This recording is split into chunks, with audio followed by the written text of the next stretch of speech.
Assalamualaikum warahmatullahi wabarakatuh. Waalaikumsalam warahmatullahi wabarakatuh. Izin perkenalkan Ibu, saya Arafa Fatimatu Zahra dari mahasiswa Universitas Muhammadiyah Profesor Dr. Hamka, Prodi PGSD.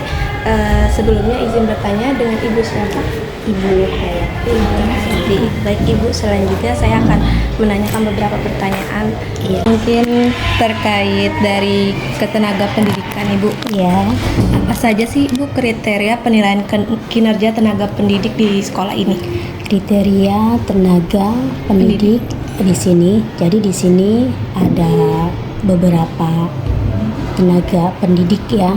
Yang pertama itu untuk guru kelas, kita mengutamakan itu yang lulusan PGSD untuk dijadikan guru kelas, baik kelas tinggi maupun kelas rendah, pokoknya diutamakan guru kelas dari PGSD. Kemudian ada juga guru kurikulum khusus, itu tahfiz dan tahsin, jadi itu juga dan dari jurusannya PAI. Iya. Baik Ibu, selanjutnya apakah ada program pembinaan dan pengembangan profesional untuk guru dan staf di sini? Ada program pengembangan untuk guru, jadi kita setiap satu semester itu ada pelatihan untuk guru-guru.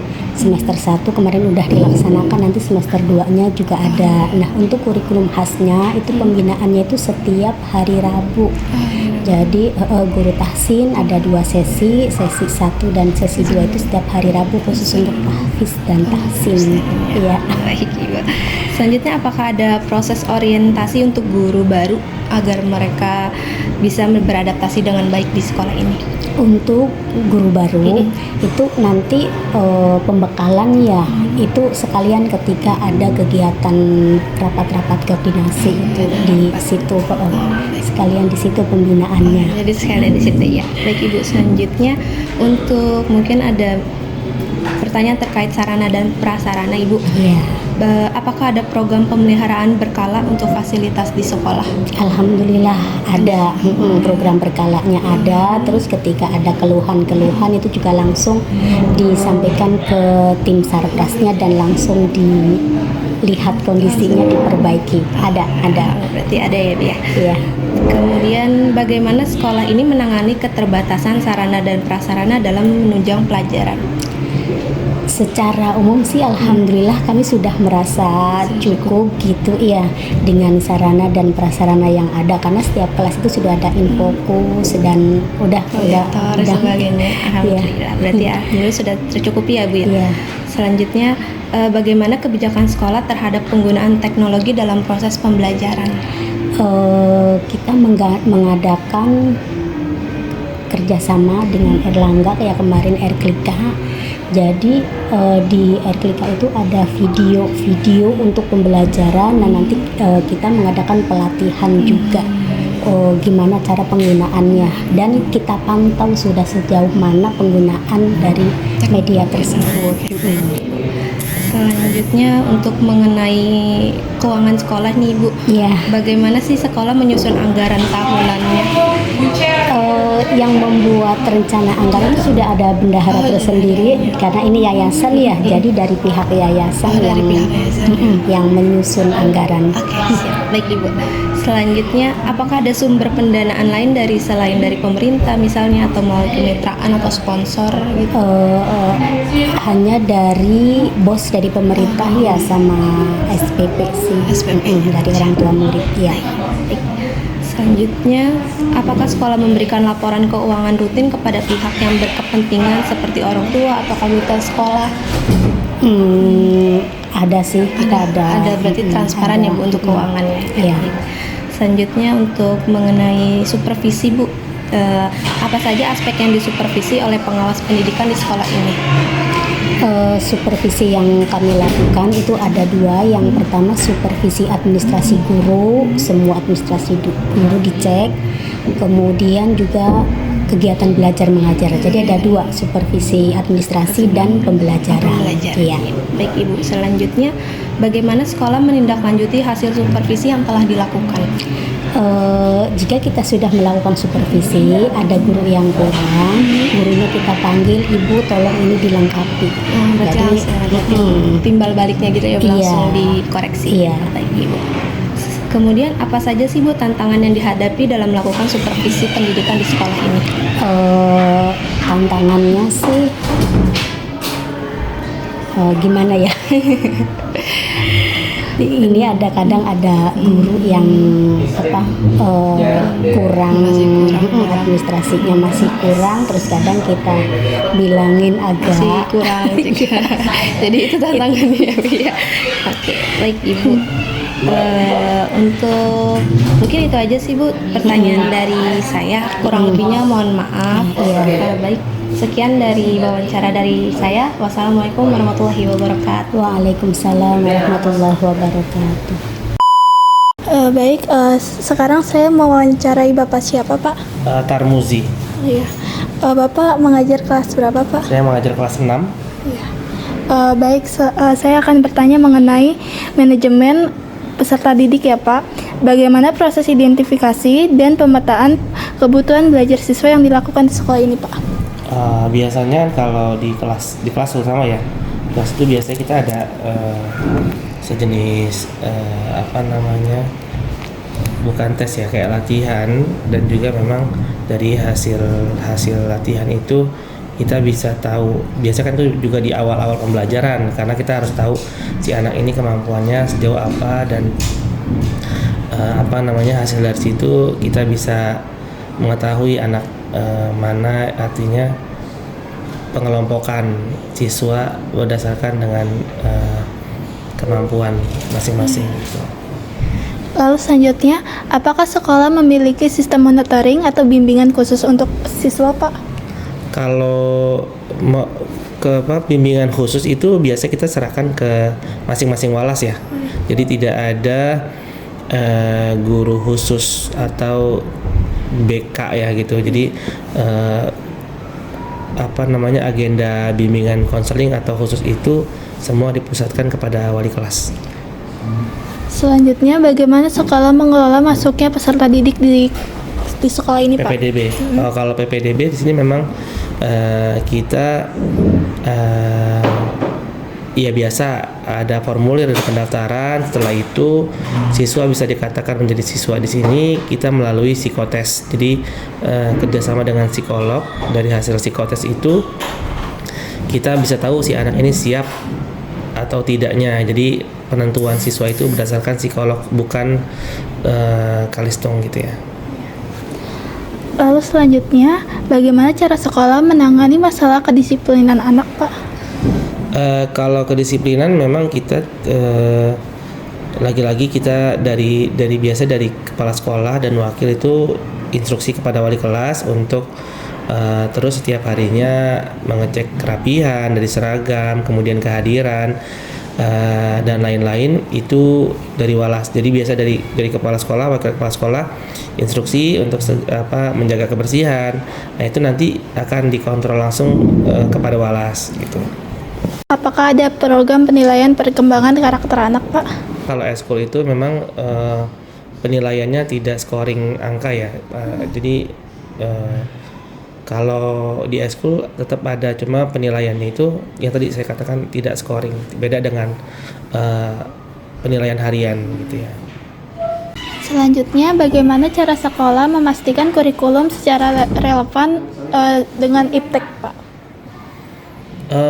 Kalau untuk penerapannya sepertinya sudah menyeluruh ya, artinya selain memang di saat ini teknologi sepertinya sudah wajib gitu ya. Di Al-Kahfi sendiri memang setiap kelas sudah dilengkapi dengan fasilitas seperti infokus dan speaker. Jadi guru-guru pun sudah membuat bahan ajar itu sudah menggunakan aplikasi yang sudah tersedia seperti PowerPoint, Canva dan lain-lain. Jadi ya sebenarnya penerapan teknologi sudah dilaksanakan di tiap kelas. Bagaimana cara sekolah mengimbangi antara kegiatan akademik dan perkembangan karakter siswa, Pak? Ya paling kalau mengimbangi, kita sebenarnya memberikan kebebasan kepada anak untuk memilih eskul apa sesuai dengan minat bakat gitu. Jadi memang sekolah secara secara personal tidak membatasi atau menekan siswa untuk mengikuti salah satu. Jadi kita memberikan kebebasan siswa dan orang tua untuk memilih eskul atau bakat yang mereka inginkan gitu. Selanjutnya, bagaimana sistem evaluasi kurikulum yang diterapkan, Pak? Ya, kalau kita kan kurmar ya, masih dan kurmar dan di tahun ajaran ini memang kelas 1 sampai 6 sudah kurmar. Kalau tahun lalu kan cuma kelas 1 dan 6 kemarin tuh, belum semuanya. Nah, tahun ini sudah kurmar 1 sampai 6 dan sudah menggunakan evaluasi yang dianjurkan dalam kurmar ya. P5 juga kita laksanakan. P5 juga kan itu ada runtutan ya, ada runtutan agendanya sampai puncak, dan kemarin hari hari Senin itu kita mengadakan puncak P5 dengan berbagai tema yang berbeda-beda. Temanya itu kearifan lokal, tapi materi P5-nya berbeda per jenjang gitu. Selanjutnya, apakah ada mekanisme atau feedback dari guru untuk menyempurnakan kurikulum, Pak?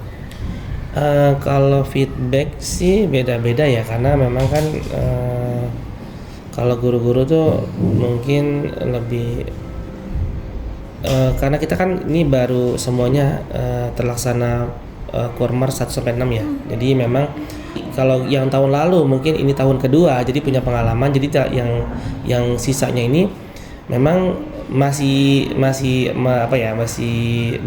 artinya sedang proses pengenalan dan juga ternyata P5 seperti ini gitu. Jadi untuk feedback sih belum banyak yang disampaikan dari guru gitu. Lalu selanjutnya, mengenai hubungan masyarakat, bagaimana bentuk keterlibatan masyarakat untuk mendukung kegiatan sekolah, Pak? Biasanya kalau masyarakat juga memang kita ada beberapa event atau acara yang melibatkan masyarakat. Contohnya kita punya acara di Ramadan, kita juga mengundang masyarakat. Kemudian juga kita ada bazar, juga mengundang masyarakat. Dan kalaupun memang kita ada acara, kita pun bersurat kepada RT setempat terkait dengan izin, karena kan lingkungan ini menggunakan jalan umum juga, jadi kita butuh izin dengan masyarakat. Jadi ya hubungan kepada masyarakat juga terus kita jalin sih. Lalu bagaimana Bapak berkomunikasi dengan orang tua murid, Pak, terkait perkembangan anak? Ini kan memang kalau terutama saya kepada anak yang saya ini ya kita kalau secara umum walas ataupun guru yang ada di sini memang kan punya grup kelas,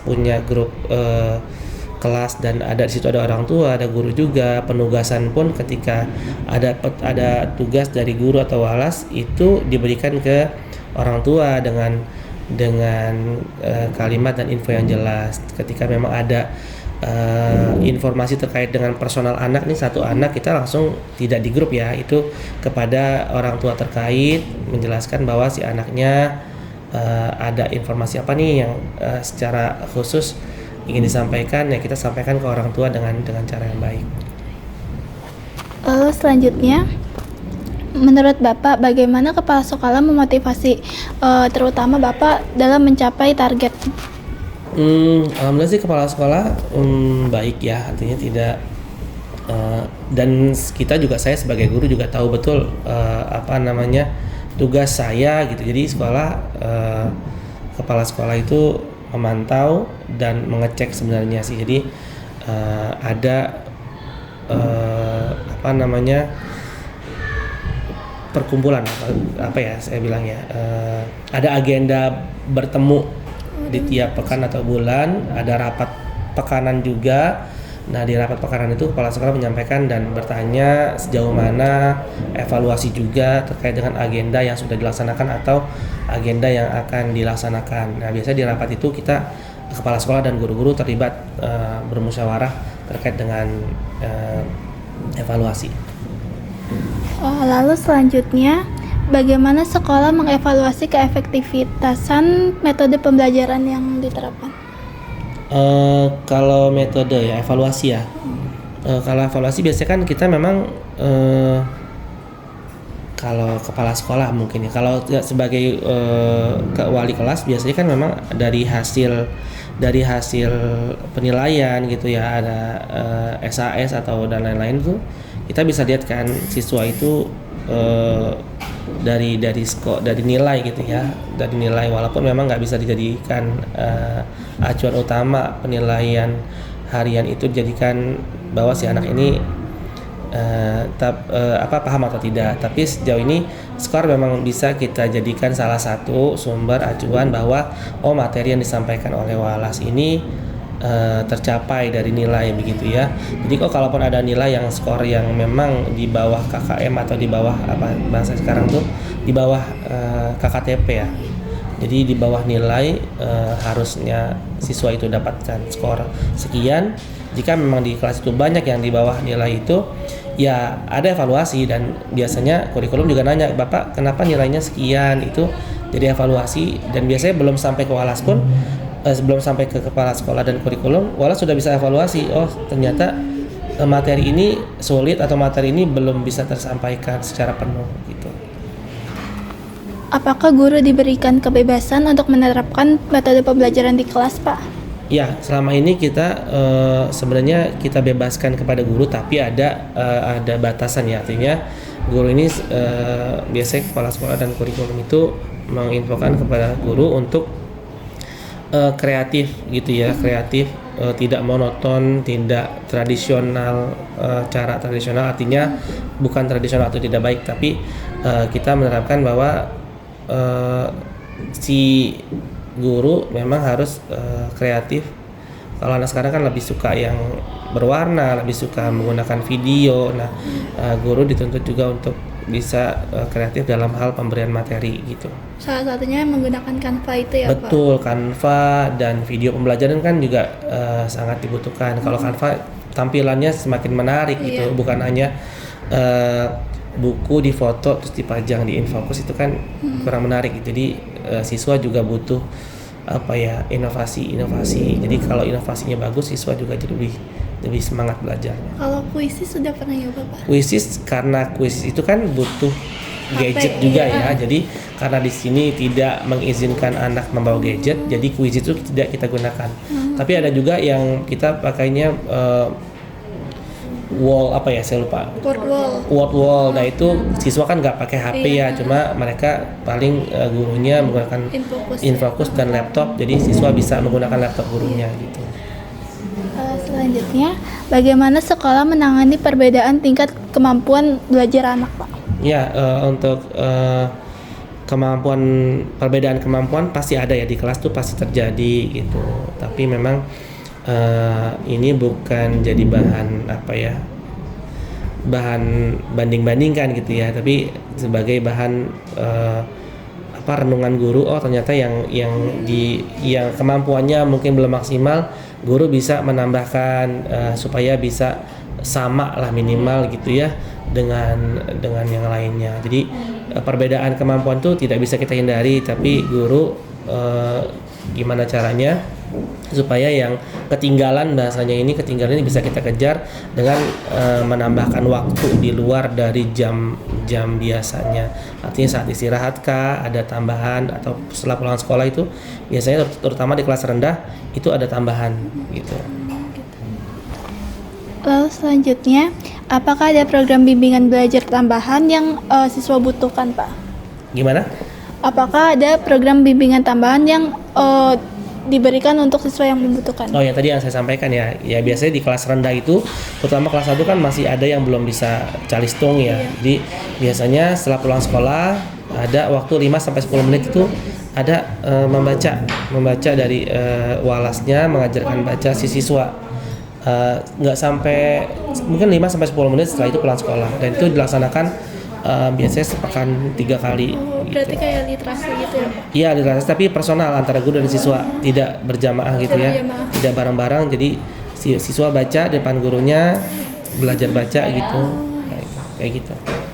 Lalu selanjutnya, bagaimana sekolah memastikan setiap guru memiliki kesiapan yang matang sebelum belajar, Pak? Iya, kan kita juga memang di kurikulum itu ada aturan untuk mengumpulkan sekarang modul pembelajaran itu setiap pekan. Jadi harus dikumpulkan. Dari situ kepala sekolah dan kurikulum mungkin bisa lihat kesiapan guru dari modulnya gitu.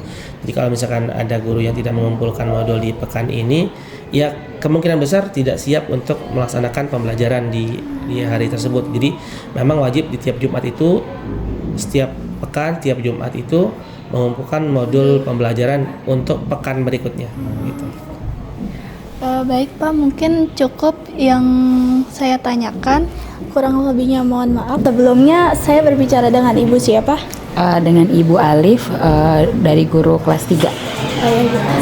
Saya ingin bertanya mengenai yang pertama, Bu. Itu tentang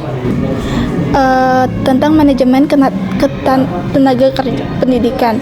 Yang pertama itu bagaimana proses evaluasi kinerja guru yang dilakukan di sekolah ini, Bu? Biasanya kita ada pertemuan dengan supervisor, jadi masing-masing guru memiliki satu supervisor per paralel. Lalu nanti kita akan ada juga namanya supervisi yang dilakukan setiap setahun 2 kali, jadi 1 semester 1 kali, seperti itu. Lalu apa saja kriteria penilaian kinerja pendidikan sekolah ini, Bu? Dimulai dari administrasi, lalu juga ada bagaimana pengajarannya, medianya, lalu kita juga ada lihat dari kehadiran dan juga kerajinan dari guru tersebut. Lalu selanjutnya, apa ada program pembinaan atau pengembangan profesional untuk guru dan staf, Bu? Iya, setiap tahun ajaran baru biasanya kita juga ada pelatihan yang diadakan dengan mengundang narasumber atau juga bisa mengundang dari dinas untuk memberikan pelatihan. Kemarin kita baru ada kurikulum merdeka, nanti juga dari penerbit juga ada. Apakah ada proses orientasi untuk guru baru agar dia bisa beradaptasi baik di sini, Bu? Iya, biasanya kita kalau di awal-awal sih ada perkenalan bersama guru baru. Di awal-awal juga guru baru sudah mulai ikut raker gitu ya. Jadi memang supaya guru barunya bisa mengikuti bagaimana suasana bekerja di Al-Kahfi. Lalu selanjutnya tentang sarana dan prasarana, bagaimana sekolah menyusun prioritas dalam pengadaan sarana dan prasarana, Bu? Alhamdulillah kalau untuk sarana prasarana khususnya di bagian penunjang kelas itu kita sudah lengkap, sudah ada proyektor di kelas, alat peraga juga sudah ada, dan kelasnya nyaman dan lengkap. Jadi kita kalau misalkan kita mau membutuhkan apa, kita hanya tinggal pengajuan saja, akan dilengkapi. Berarti itu untuk seluruh kelas sudah ada proyektor ya, Bu? Betul, untuk seluruh kelas sudah ada proyektor, sudah ada AC, sudah ada lengkap lah, sampai alat tulis pun untuk guru kita disediakan. Apakah ada program pemeliharaan berkala untuk fasilitas sekolah, dan jika ada bagaimana sistem tersebut? Untuk pemeliharaan misalkan seperti AC ya, itu biasanya kita dicek setiap beberapa bulan sekali. Baru kemarin juga ada proses pengecatan untuk kelas, lalu juga kita ada proses pengecekan lapangan dan lain sebagainya. Itu memang biasa diadakan setiap beberapa bulan sekali gitu. Bagaimana sekolah menangani keterbatasan sarana dan prasarana yang menunjang pembelajaran, Bu?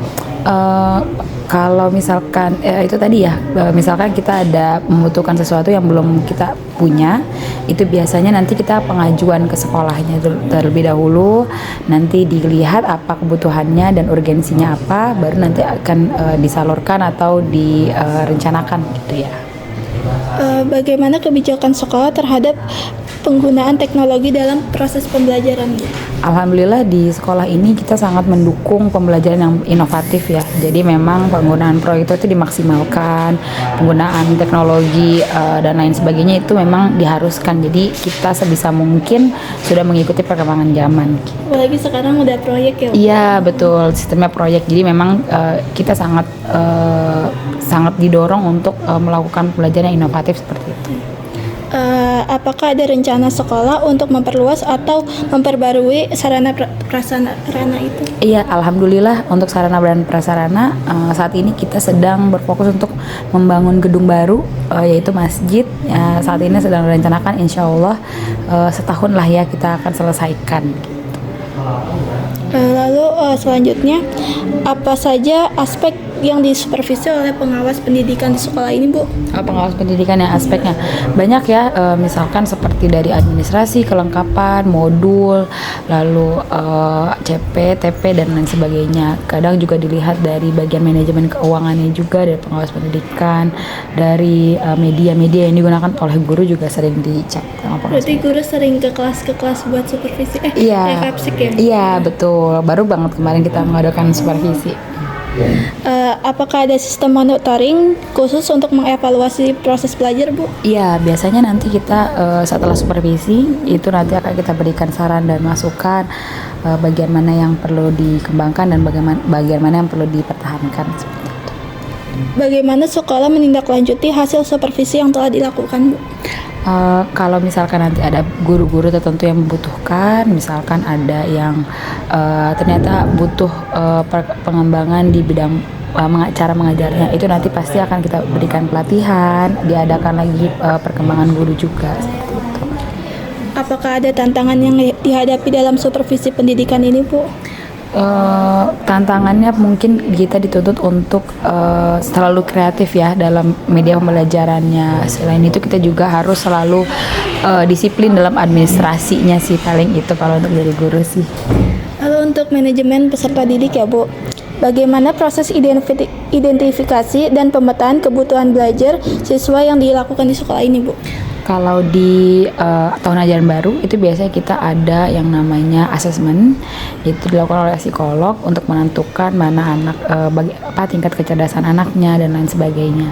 Lalu kalau untuk inklusi itu biasanya kita nanti akan ada proses observasi yang dilakukan oleh walasnya, lalu juga dilakukan oleh Kepsek. Nanti kalau ada anak-anak yang ternyata punya potensi berkebutuhan khusus, kita lakukan asesmen juga gitu. Jadi sudah kalau misalkan memang dia dinyatakan ABK gitu yang membutuhkan, baru kita akan panggil orang tuanya untuk punya guru shadow gitu. Jadi memang kita di sini ada asesmennya. Berarti yang menerima anak ABK juga? Iya betul, menerima kita setiap kelas sih maksimal kalau nggak salah ada 2 ya, tuh maksimal 2.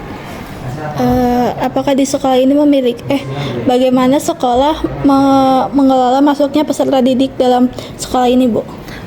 Itu tadi ya, kita melaksanakan asesmen juga, terus kita juga melakukan promosi-promosi dan lain sebagainya sih kalau untuk pengelolaannya. Lalu bagaimana cara sekolah menangani masalah kedisiplinan anak secara efektif, Bu? Kalau yang pertama biasanya kita ada peneguran, misalkan ada anak-anak tertentu gitu ya dari walasnya. Nanti kalau misalkan memang sudah sering ditegur dan lain sebagainya, biasanya kita akan bekerja sama juga dengan kesiswaan untuk proses pengedukasian kepada anak tersebut. Adakah program penilaian perkembangan karakter siswa yang terstruktur, Bu? Penilaian karakter siswa, kalau sebelumnya sih kita ada student achievement ya, itu biasa diberikan kepada anak-anak, tapi bukan hanya dari pelajaran, misalkan peringkat dari anak yang terbaik, misalkan anak yang paling disiplin gitu, di kelas-kelas pun pasti akan diberikan bintang atau poin seperti itu. Tentang kurikulum ya, Bu, bagaimana sekolah memastikan kurikulum tetap relevan dan sesuai dengan ilmu iptek sekarang, Bu? Kita pasti mengadakan yang namanya seminar atau pelatihan ya gitu, agar kita tetap selalu update dengan kurikulum sekarang, pemanggilan dari beberapa narasumber, pelatihan guru keluar juga kita lakukan supaya kita tetap mengikuti kurikulum yang ada. Selanjutnya, bagaimana cara sekolah mengimbangi antara kegiatan akademik dan pengembangan karakter siswa, Bu? Kita ada pembiasaan sih setiap harinya, setiap pagi. Biasanya kita dimulai dari murojaah, lalu wudhu, lalu sholat duha bersama, makan siang bersama. Jadi kita punya kebiasaan-kebiasaan bersama sehingga karakter dan juga pendidikannya itu seimbang. Berarti di sini sholat zuhurnya juga Iya, sama sholat zuhur bersama, sholat Jumatnya pun kita murojaah di sini. Bagaimana sistem evaluasi kurikulum yang diterapkan di sekolah ini, Bu? Sistem evaluasi kurikulumnya kita pasti melihat bagaimana guru bisa menyampaikan materi dengan baik, lalu bagaimana guru bisa membuat manajemen kelas yang baik, dan juga bagaimana bisa membuat pengajaran yang menyenangkan. Banyak seperti itulah kira-kira. Apakah ada mekanisme feedback dari guru atau siswa untuk menyempurnakan kurikulum tersebut? Iya, karena kita sering mengadakan agenda rapat rutin, itu setiap Jumat kita sering banyak berdiskusi juga. Jadi tidak hanya di rapat sih ya, bisa langsung menyampaikan saran dan masukan. Jadi memang dua arah komunikasinya. Selanjutnya tentang hubungan sekolah dengan masyarakat ya, Bu. Apa saja bentuk keterlibatan masyarakat dalam mendukung kegiatan sekolah, Bu? Kalau untuk kegiatan masyarakat, alhamdulillah kita sering kita punya beberapa program sosial dengan masyarakat. Misalkan kemarin kita mengadakan bazar, kita undang masyarakat di sekitar Al-Kafi untuk datang gitu ya. Bazarnya biasanya baju-baju murah gitu ya, kita jualkan, lalu hasilnya kita bagikan kepada panti asuhan daerah sini juga gitu. Alhamdulillah. Lalu selanjutnya, bagaimana cara sekolah berkomunikasi dengan orang tua mengenai perkembangan peserta didik, Bu? Mengenai perkembangan peserta didik, biasanya nanti itu biasa sih diadakannya sambil rapotan ya. Jadi guru akan memberikan feedback kepada orang tua murid bagaimana siswanya, bagaimana anaknya. Selain itu kita juga di awal tahun selalu ada rapat bersama orang tua murid untuk menjelaskan agenda sekolah, lalu kurikulumnya dan kegiatan-kegiatannya seperti itu. Selanjutnya, apakah ada kegiatan atau program tahunan yang melibatkan masyarakat secara langsung selain bazar tersebut, Bu? Masyarakat secara langsung banyak ya, kita ada kurban juga, terus saat Ramadan pembagian juga gitu kepada masyarakat. Itu alhamdulillah sih ada beberapa lah gitu. Bagaimana sekolah menanggapi masukan dan kritik yang disampaikan masyarakat atau orang tua siswa, Bu? Kita pasti selalu berusaha untuk yang terbaik, cepat dan tanggap atas setiap saran dan masukan yang ada. Jadi kita tidak pernah menutup diri dari hal tersebut gitu. Selanjutnya tentang kepemimpinan pendidikan ya, Bu. Bagaimana kepala sekolah memotivasi guru dan staf untuk mencapai target pendidikan sekolah, Bu? Kepala sekolahnya itu kita banyak diberikan pelatihan, banyak diberikan kesempatan untuk memberikan feedback kepada pihak yayasan atau sekolah. Kita juga kepala sekolahnya juga memberikan ruang diskusi kepada guru sehingga kita bisa terus produktif dan semangat. Jadi kita sering diberikan penguatan gitu ya setiap rapat gitu agar kita bisa termotivasi gitu. Apa peran kepala sekolah dalam menciptakan lingkungan sekolah yang kondusif, Bu? Kondusif ya. Kepala sekolah itu kan pemimpin dari sekolah ya.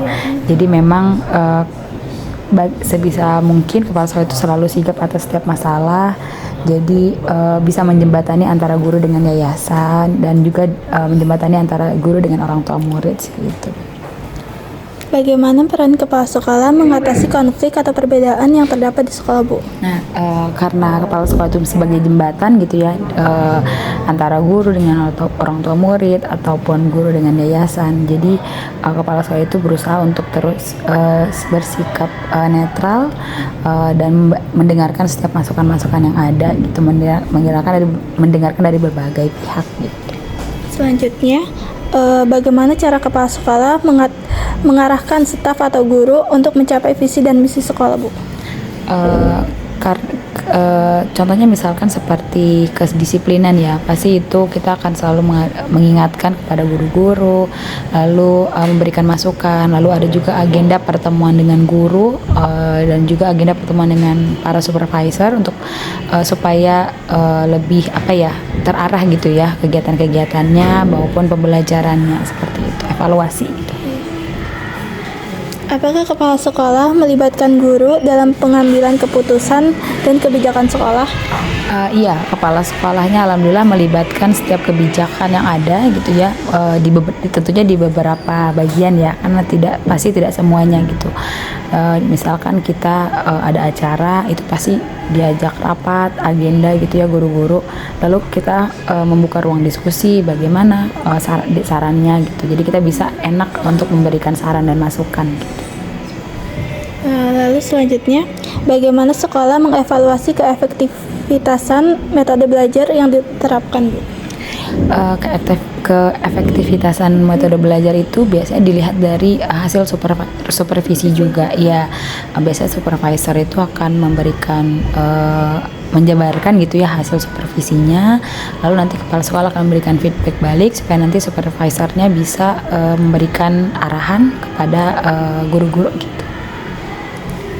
Apakah guru diberikan kebebasan untuk menerapkan metode pembelajaran yang kreatif di kelas, Bu? Iya, alhamdulillah memang kita didorong sekali untuk pembelajaran inovatif yang kreatif gitu ya.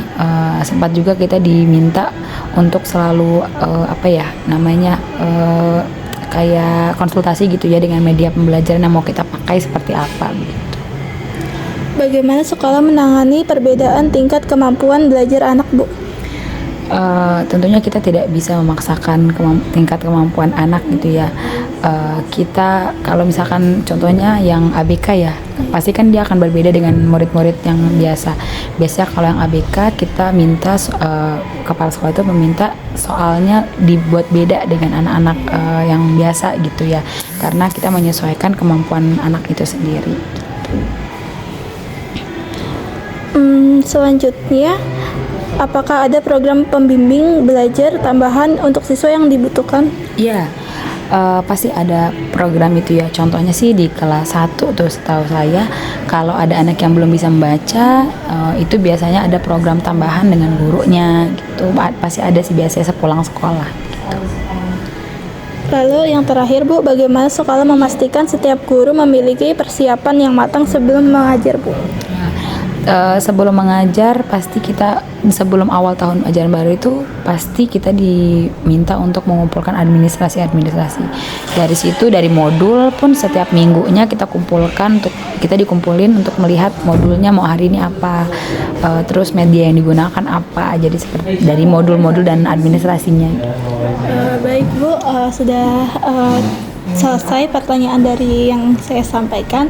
Kurang lebihnya mohon maaf. Sebelumnya kenalan dulu ya, kamu namanya siapa? Saya Aisyah Humairah Haniah, dipanggil Aisyah, kelas 6. Apa Aisyah ini merasa pelajaran yang di sekolah ini bermanfaat buat Aisyah? Alhamdulillah di sini tuh bermanfaat ya, karena diajarin yang namanya tata tertib, sopan santun, pada guru, teman-teman, tahu tamu yang datang. Apakah kamu sering mengerjakan tugas di rumah atau tugas-tugas tersebut dibantu saat kamu mengerjakannya? Iya, alhamdulillah. Kadang dikasih PR buat kerjain di rumah. Tapi kamu ngerjainnya kadang sendiri atau kadang dibantu sama mama atau papa gitu nggak? Atau kakak? Karena sendiri sih, kan bantuan dari buku udah ada. Apa kamu ngerasa fasilitas kayak ruang kelas, terus lapangan atau buat yang ekstrakurikuler gitu di sekolah ini itu mendukung kamu belajar gitu? Untuk kelas itu, alhamdulillah kelasnya luas, ber-AC dan ada tempat buat baca, loker buat naruh barang-barang. Tapi kekurangannya di sini lapangannya itu agak kecil. Berarti dari fasilitas yang tadi menurut kamu yang perlu ditambahin itu selain lapangan ada lagi nggak? Misalnya kamu perlu ada apa nih di sekolah ini? Soalnya perlu ruangan, untuk ruangan ekskul juga harus ditambah jadi lagi. Kalau ekskul itu biasanya di mana? Maksudnya nggak ada ruangan khususnya gitu? Nggak ada. Selanjutnya Apa kegiatan ekstrakurikuler yang kamu ikutin? Aku English Club Biasanya kalau English Club gitu hari apa? setiap hari Rabu. Apakah kamu merasa kegiatan English Club itu bermanfaat buat kamu gitu? Apa kamu di kedepannya itu ada cita-cita terkait itu? Bermanfaat, alhamdulillah. Jadi kalau misalnya ada ulangan yang bahasanya tuh mungkin yang lain tuh nggak ngerti, tapi karena udah English Club udah dipelajari yang kayak gitu, alhamdulillah jadi bisa ngerti. Apakah kamu ingin ada kegiatan ekstrakurikuler baru di sekolah yang belum ada di sini? Kalau menurut aku udah cukup. Udah cukup, jadi nggak usah nambah lagi ya. Apa yang kamu suka dari sekolahmu ini? Sebenarnya di sini itu yang suka untuk murid-muridnya itu kalau diberi peraturan apa ya, semua ada nurut kerjain. Mungkin ada satu dua yang main-main, tapi nanti langsung diberi nasihat sama gurunya. Jadi ngerti gitu ya Iya. kalau dinasihatin. Ada guru yang paling kamu ingat di sini mungkin karena enak ngajarnya atau gimana? Masih ngajar di sini dulu guru kelas 5 namanya Miss Firda. Oh, Miss Firda. Kamu ingatnya karena apa? Karena untuk belajar itu rasanya kita tuh nggak apa ya, nggak tegang kalau sama gurunya itu. Ini santai Seru gitu ya. Apakah kamu pernah merasakan kesulitan dalam memahami pelajaran? Terus kalau kamu merasa kesulitan itu bagaimana cara mengatasinya? Pernah dan sering kayak gitu. Kalau misalnya nggak ngerti, biasanya nanya atau minta penjelasan lagi sama gurunya. Atau mungkin baca buku lagi. Oke, udah selesai pertanyaannya buat Aisyah. Makasih ya Iya. udah dibantu kakak-kakaknya. Aisyah semangat buat belajarnya. Assalamualaikum warahmatullahi wabarakatuh. Waalaikumsalam.